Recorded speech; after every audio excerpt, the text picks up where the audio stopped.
Thank you, friends. Shabbat shalom. Greetings to you all. I hope you all had a great Earth Day. Of course, we shouldn't have to have one. I thought every day was a day to honor and care for our home. Well, congratulations go to Noah and Hallie, who were celebrating their first anniversary this week. It's hard to believe a year's gone by. A year of change, of growth, of self-discovery. And the journey you were on has only just begun. You've only just begun to live. White lace and promises, a kiss for luck, and you're on your way. You've only just begun. I haven't heard that song in a long time. And of course, Brett's birthday's coming up also. And it feels like a year since I've seen you. And I never get to see you on your birthday. Well, one day. And you too have seen great change. New job, new apartment, new beau. Keep on choogling. Now, for all you easy riders out there, we're only a month away from the BAD Ride, the motorcycle charity event which stands for Bikers Against Despair, BAD, in which the funds go to the support of distress centers, which provide a round-the-clock emotional safety net for those who are socially marginalized, distressed, and in crisis. So please, go to thebadride.com and make a donation. And we are told to reach for those in distress in this week's Parsha, to help them, to bring them back to community. We talked last week about the concept of impure and pure. And that will come into play again this week. And friends, because of translation, interpretation, and projection, we often translate tamah and tahor, impure and pure, as unclean and clean. But they're not the same. To be tamah is to be in a particular condition, the qualities of which are invisible, but which can be transmitted to other people or objects by contact.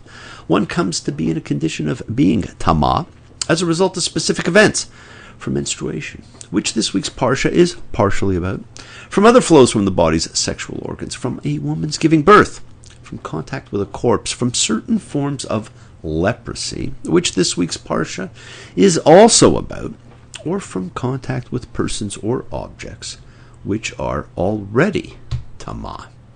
Now, the common point seems to be that these are all things that most people in most societies instinctively do not want to touch. Blood, semen, diseased skin, corpses, and maybe I'm wrong, but none of them are too appealing to me. Maybe in a zombie movie it would be okay.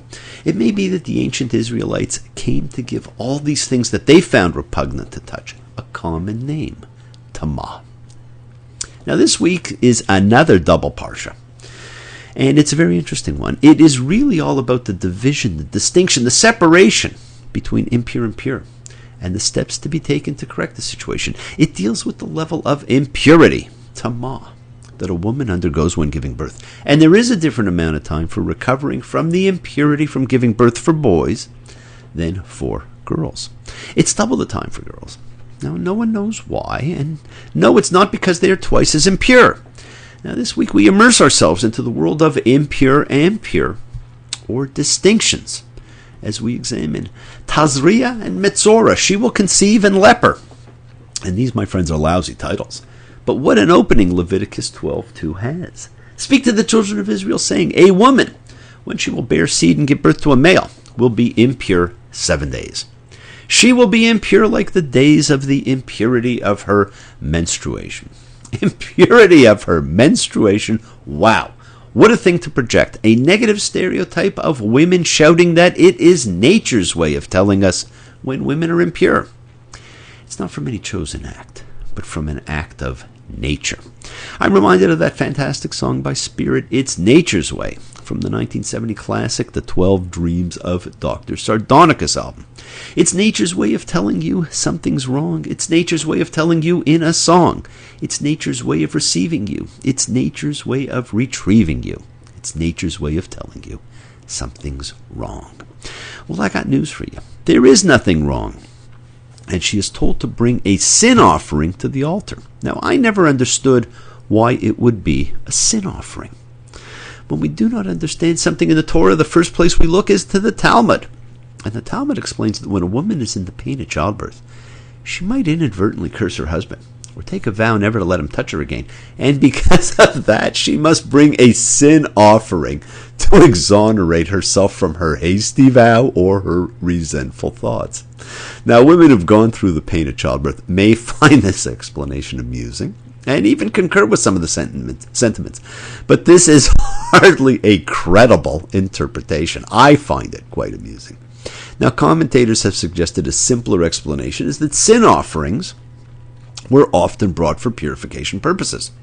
And the sin offering was not a punishment for sin or a consequence of iniquity.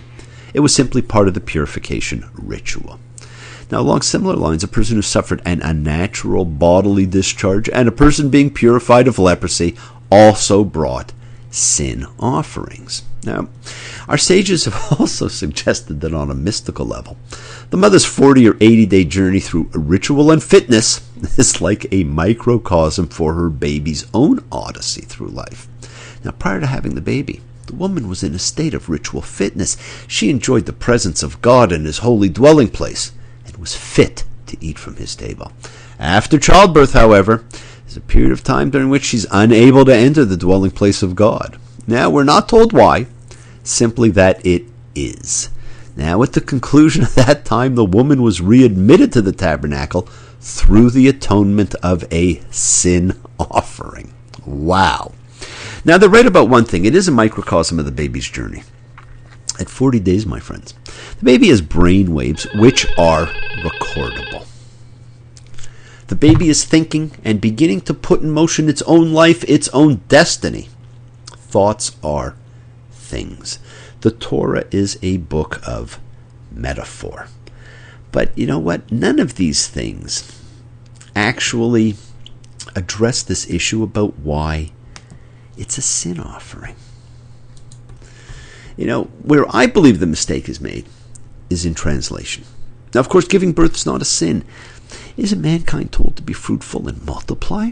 Were we supposed to clone ourselves and we simply got it wrong? Now, it's misleading to render the Hebrew chatat as sin offering. Unfortunately, almost all translations do this. The childbearing woman has done nothing that can be called a sin. A state of ritual impurity imposed on her by biological circumstances at most would make her a potential source of violation of the Holy of Holies, which would be an offense to the cult. And so she ordered to present an offense offering that will mark the completion of her period of purification. And that's a better translation. Now, it's hugely different as to whether we call it a sin or offense offering.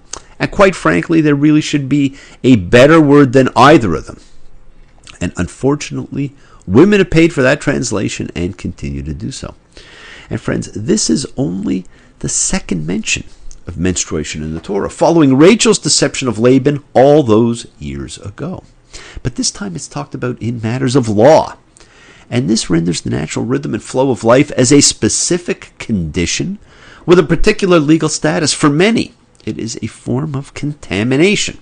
So even if the restrictions regarding menstruation are less extreme here than in some other cultures, the association of this natural female function with uncleanness or impurity is one that has had problematic social and perhaps psychological consequences, continuing throughout post-biblical Judaism.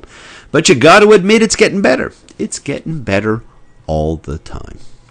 Now, Freud expounded the psychological component in explaining why this subject is so mysterious and intimidating to males. At a more conscious level, blood is intimidating to a large proportion of the people who look away when blood is drawn, or who cannot bear to watch bloody scenes in movies, or who are distressed at the idea of contact with another person's blood, or who, like with Lady Macbeth, there is simply the association of blood with guilt. Blood is powerful, physically, symbolically, emotionally. It is so powerful that Laban was willing to sacrifice his teraphim rather than approach his daughter when she has the way of women. Now, the balance of this parsha and the next is about what we translate as leprosy, but which is really skin blanching. Friends, leprosy never made sense to me, and I probably accepted it because it is the translation you always saw.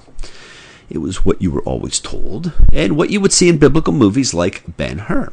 But this is not about leprosy. It is about skin blanching, which makes much more sense. It ties into the sign God gives Moses to perform at the burning bush, and it ties into the punishment of Miriam coming up later. Now, although most translations do represent the Hebrew tzarat as leprosy, modern scholars are virtually unanimous in rejecting this identification.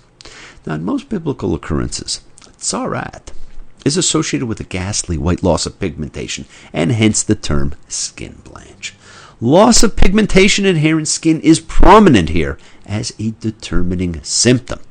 Now, in our own time, we see it rarely, although looking at Michael Jackson and his sister, it may be more common than I thought. But step back, friends, and take a look at what the Torah is really talking about. When one has a visible problem on his or her skin, it is a special distress. It is embarrassing. It is frightening. One feels ugly. One does not know how long it will last.